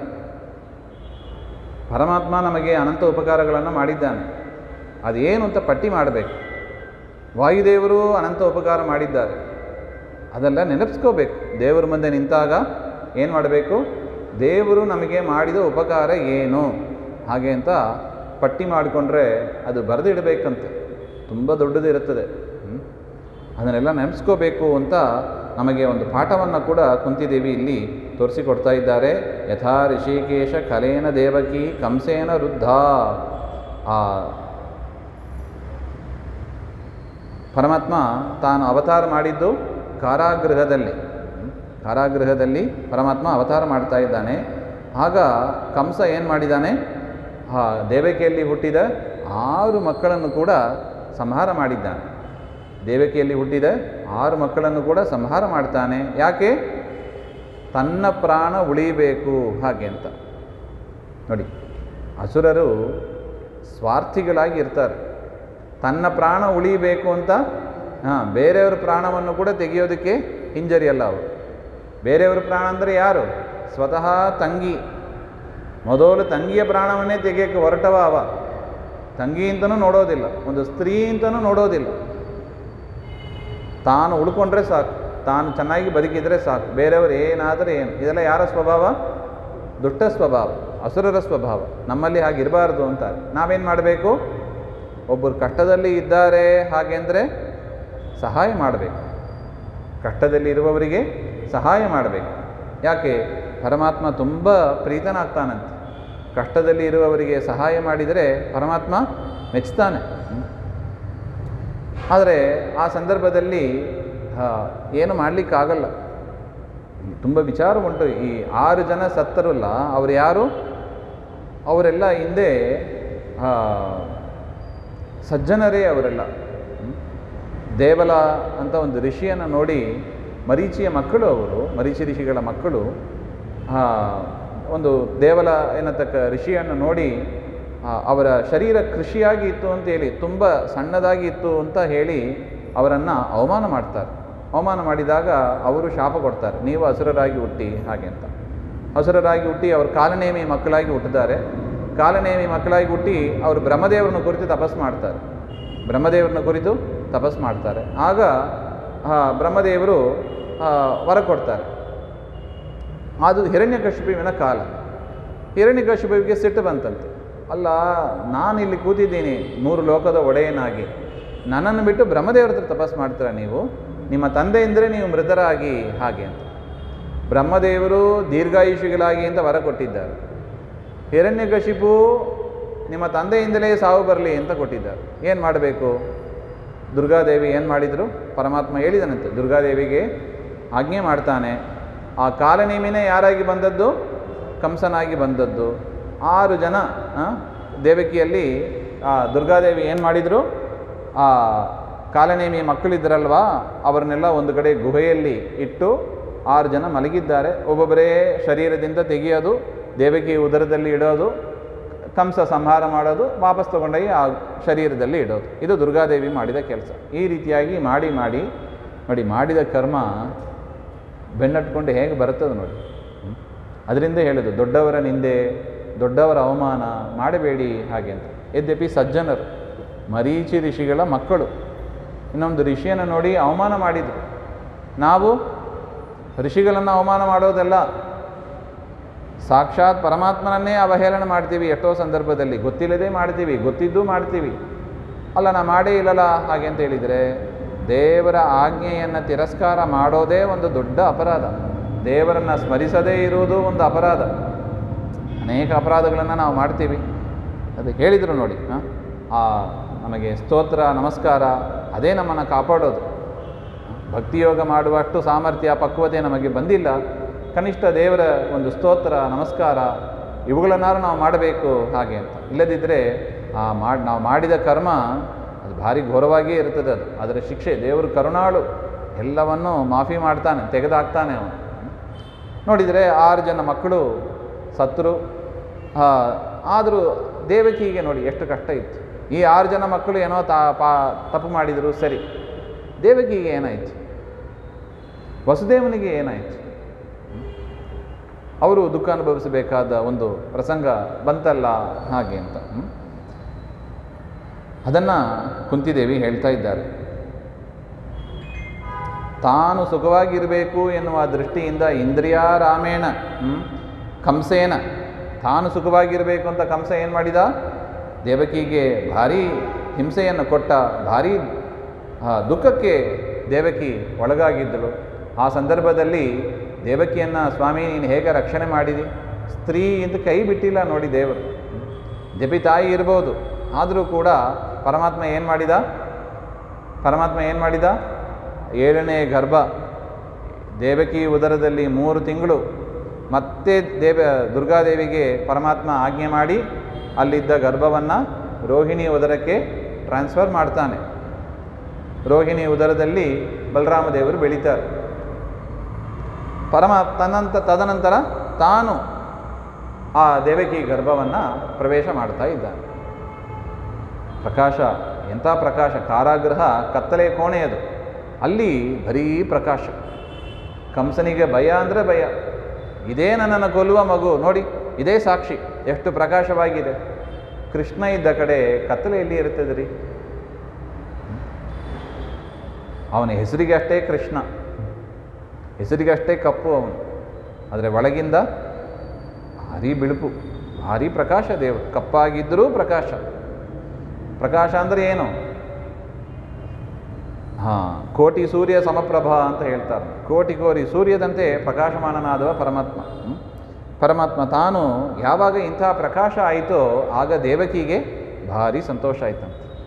ಯಾವಾಗ ಕೃಷ್ಣ ದೇವಕಿ ಉದರವನ್ನು ಪ್ರವೇಶ ಮಾಡಿದ ಆಗ ವಸುದೇವ ದೇವಕಿಯರಿಗೆ ಭಾರೀ ಒಂದು ಕಡೆಯಿಂದ ಭಾರೀ ಆನಂದ ಆಯಿತು, ಇನ್ನೊಂದು ಕಡೆಯಿಂದ ಮತ್ತೆ ದುಃಖ ಆಯಿತು. ಈ ಕಂಸ ಏನು ಮಾಡ್ತಾನೋ ಏನೋ ಈ ಮಗುವನ್ನು, ಹಾಗೆ ಅಂತ ಅವರ ಚಿಂತನೆ. ಆದರೂ ಕೂಡ ಕೃಷ್ಣ ಏನು ಮಾಡಿದ? ಹುಟ್ಟಿದ ಕೂಡಲೇ ಕೃಷ್ಣ ಅವತಾರ ಆಯಿತು, ಚತುರ್ಭುಜನಾಗಿ ಬಂದು ವಸುದೇವ ದೇವಕಿಯರನ್ನು ಆಶ್ವಾಸನೆಗೊಳ್ತಾನೆ. ನೀವು ಕಂಸ ಅಂತ ನೀವು ಹೆದರಬೇಡಿ, ನೀವು ಪ್ರಾರ್ಥನೆ ಮಾಡಿದ್ದೀರಿ, ನಾನೇ ಮಗನಾಗಿ ಹುಟ್ಟಬೇಕು ಅಂತ ತಪಸ್ಸು ಮಾಡಿದ್ದೀರಿ, ನಿಮ್ಮ ತಪಸ್ಸನ್ನು ಮೆಚ್ಚಿ ನಾನು ನಿಮ್ಮ ಮುಂದೆ ಪ್ರಕಟ ಆಗಿದ್ದೇನೆ, ನಿಮಗೆ ಭಯ ಬೇಡ, ಹಾಗೆ ಅಂತ ಹೇಳಿ ಆಶ್ವಾಸನೆ ಮಾಡಿ ವಸುದೇವನಿಗೆ ಹೇಳಿ ಆ ಬೃಹದ್ವನಕ್ಕೆ ಹೋಗಿ ಅಲ್ಲಿದ್ದ ದುರ್ಗಾದೇವಿಯನ್ನು ತಂದು ಇಟ್ಟಾಗ ಆಗ ಕಂಸನಿಗೆ ಎಚ್ಚರ ಆಯಿತು. ಬಂದು ನೋಡ್ತಾನೆ, ಹೆಣ್ಣು ಮಗು. ದೇವಕಿ ಗೋಳಾಯ್ಕೋತಾಳೆ, ಹೆಣ್ಣು ಮಗು ಏನು ಮಾಡಲ್ಲ, ನಿನ್ನನ್ನು ಸಂಹಾರ ಮಾಡೋದಿಲ್ಲ, ಕೇಳ್ತಾನ ಅವನು. ನೋಡಿ, ಅದನ್ನೇ ದೇವಕಿ ಕುಂತಿದೇವಿ ಹೇಳ್ತಾಳೆ, ಖಲೇನ, ಭಾರಿ ದುಷ್ಟ ಅವನು. ಅದು ಹೆಣ್ಣಾಗಲಿ ಗಂಡಾಗಲಿ ಯಾರೇ ಆಗಲಿ, ತನ್ನ ಪ್ರಾಣ ಉಳಿಬೇಕು ಅಂದರೆ ಯಾರನ್ನು ಲೆಕ್ಕಿಸೋದಿಲ್ಲ. ನೋಡಿ, ಮುಂದೆ ಎಷ್ಟು ಜನರನ್ನು ಕಳಿಸ್ತಾನೆ ನೋಡಿ, ಎಷ್ಟು ಹಸರು ಹೋಗಿ ಕೃಷ್ಣನನ್ನು ಸಂಹಾರ ಮಾಡಬೇಕು ಅಂತ ಪ್ರಯತ್ನ ಪಟ್ಟರು. ಯಾರಿಗಾಗಿ? ಕಂಸ ತಾನೊಬ್ಬ ಉಳಿಬೇಕು ಹಾಗೆ ಅಂತ. ದುಷ್ಟರು ಅಂದರೆ ಹೀಗೆ ಇರ್ತಾರೆ, ತಾನು ಉಳಿಬೇಕು, ಬೇರೆಯವರು ಏನಾದರೂ ಹಾಳಾಗಲಿ, ಇದು ಅವರ ಚರ್ಯೆ ಹೀಗಿರುತ್ತದೆ. ಹೇಗೆ ನೀನು ದೇವಕಿಯನ್ನು ಸ್ವಾಮಿ ರಕ್ಷಣೆ ಮಾಡಿದಿ, ಆಪತ್ತಿನಿಂದ ನೀನು ಅವತಾರ ಮಾಡಿ ರಕ್ಷಣೆ ಮಾಡಿದ್ದಿ, ಅದೇ ರೀತಿಯಾಗಿ ನನಗೆ ಬಂದ ಆಪತ್ತುಗಳನ್ನು ಕೂಡ ನೀನು ಪರಿಹಾರ ಮಾಡಿದ್ದಿ ಹಾಗೆ ಅಂತ ಹೇಳ್ತಾರೆ. ಅದೇನು ಕುಂತಿದೇವಿಗೆ ಬಂದ ಆಪತ್ತೇನು? ದೊಡ್ಡ ಲಿಸ್ಟ್ ಇಡ್ತಾರೆ ಕುಂತಿ. ಆ ಮುಂದಿನ ಶ್ಲೋಕಗಳಲ್ಲಿ ಬರುತ್ತದೆ. ಆ ಕುಂತಿಯ ದುಃಖ ಏನು, ಅದನ್ನು ಪರಮಾತ್ಮ ಹೇಗೆ ಪರಿಹಾರ ಮಾಡ್ತಾನೆ. ಅಲ್ಲ, ಇದನ್ನು ನಾವು ಯಾಕೆ ಕೇಳಬೇಕು? ಹಾಗೆಂದರೆ ಹೇಗೆ ಕುಂತಿದೇವಿಗೆ ಬಂದ ಕಷ್ಟಗಳು, ದೇವಕೀ ದೇವಿಗೆ ಬಂದ ಕಷ್ಟಗಳು, ದ್ರೌಪದಿ ದೇವಿಗೆ ಬಂದ ಕಷ್ಟಗಳು, ಇದ್ಮೇಲೆ ಒಂದು ಪ್ರಶ್ನೆ ಬರ್ಬೋದು, ಗೋಪಿಕಾ ಸ್ತ್ರೀಯರಿಗೆ ಬಂದ ಕಷ್ಟಗಳು ಬರೀ ಹೆಣ್ಮಕ್ಕಳಿಗೆ ದೇವರು ಅನುಗ್ರಹ ಮಾಡ್ತಾನ ಅಂತ ಈ ಕಡೆಯವರು ಬೇಸರ ಪಟ್ಕೋಬೋದು. ಇಲ್ಲ, ದೇವರು ಎಲ್ಲರಿಗೂ ಅನುಗ್ರಹ ಮಾಡ್ತಾನೆ. ಅರ್ಜುನನಿಗೆ ಅನುಗ್ರಹ ಮಾಡಿದ, ಅಕ್ರೂರನಿಗೆ ಅನುಗ್ರಹ ಮಾಡಿದ. ದೊಡ್ಡ ಲಿಸ್ಟ್ ಇದೆ. ಕೃಷ್ಣನ ಚರಿತ್ರೆ ಒಂದು ರೀತಿಯಾಗಿ ಇದು ಮಹಾಭಾರತ, ಭಾಗವತ ಎಲ್ಲ ಅಡಕವಾಗಿರತಕ್ಕ ಒಂದು ಸ್ತೋತ್ರ ಇದು. ನೋಡೋಣ ಅದನ್ನು ಮುಂದೆ ಹೇಗೆ ಪರಮಾತ್ಮ ರಕ್ಷಣೆ ಮಾಡ್ತಾನೆ ಹಾಗೆ ಅಂತ. ಯಸ್ಸರ್ವಗುಣ ಸಂಪೂರ್ಣ ಸರ್ವದೋಷ ವಿವರ್ಜಿತ ಪ್ರಿಯತಾಂ ಪ್ರೀತೇವಾಲಂ ವಿಷ್ಣುರ್ಮೇ ಪರಮಸುಹೃತ್ ಶ್ರೀಮಧ್ವಾಂತರ್ಗತ ಶ್ರೀಕೃಷ್ಣಾರ್ಪಣಮಸ್ತು. ಶ್ರೀಹರೇ ನಮಃ.